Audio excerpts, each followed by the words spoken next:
Welcome, thank you for joining us, first of all.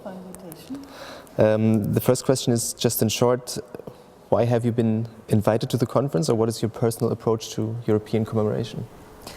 My personal approach to European commemoration is that it is such a practice in academics that there is nearly no conference which is only nationally framed. Most of them have invitations from scholars from Europe or even from the US or from other countries. But I must say we have only very few connections, also in the academics, for example, to India or China. So I'm very glad to hear that, for example, there will be a presentation about Chinese workers in World War I, which is completely new. So memory itself, I would say, is a kind of entangled field, and especially in Europe.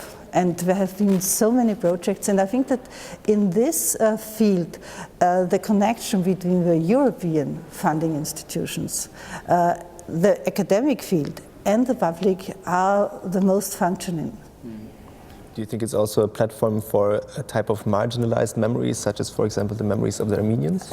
I think there is a kind of logics. We see it with this anniversary of World War I, and the logic is that the complex of culture has to find something new.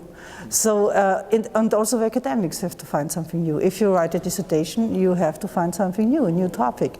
So there is a dynamic in this field that always looks for topics which were marginalized or on the periphery so far, and to become now something like that's in the center. And we see this, the Armenian genocide.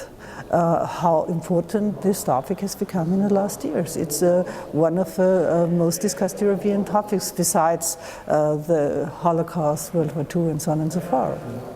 You yourself will be chairing the science track at the conference. According to you, what are some of the most pressing issues?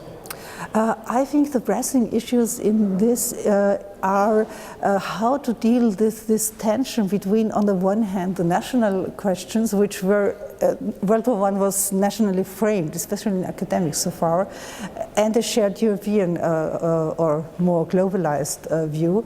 But I think the most interesting point for me is that there is a kind of, so to say, a horizon, which is not a topic for here, but which is, of course, in the historical thinking. That is, how has our view on World War II changed with this now so prominent, so quasi-fulminant coming back of World War I. And if we speak of World War I as a basic catastrophe of Europe, and think about, for example, World War II or the Holocaust as something like, to quote Dandina, breaking civilization. So there is a kind of new shaping of the 20th century, especially in public consciousness. And next year we have the 70th anniversary of the end of World War II. And as far as we can see, it's completely different, because you cannot see soldiers, especially, of course, or only in Germany and in Austria, as victims. And that's a point that's interesting, how the victim perspective has shaped the perspective of World War I. And we see that also in all these discussions on the Holocaust and so on and so forth, the change from the hero to the victim, from resistance to Holocaust. And this is also what shaped the perspective to World War I, soldiers as victims. And this doesn't function with World War II in Germany and in Austria. And so we cannot have this kind of harmonious European picture. Apart from your own track and the topics concerning your own science track, what are your overall expectations for the conference? I think that there will be some kind of new perspective in the picture so far. Just to have a more, in this field, a more, so to say, combined picture, which has the intention to have also a kind of first resume on this year. We are now, it's really a new process to see that the first conferences to look at the year itself are done now. In Vienna, the first conference on what has happened in this year was 1 week ago. So we are really, we are remembering, we are researching, analyzing and reflecting at the same time practically. So with this process of reflection that is just taking place, how do you think that a conference like this can perhaps contribute to keep the topic of European commemoration on the agenda beyond 2014? I'm here for the second time in the Federal Ministry for Foreign Affairs, and I think that, for example, a place like this can play a role, because it is a kind of different approach. If you have an historic conference, it's very specialized. It has to be, of course.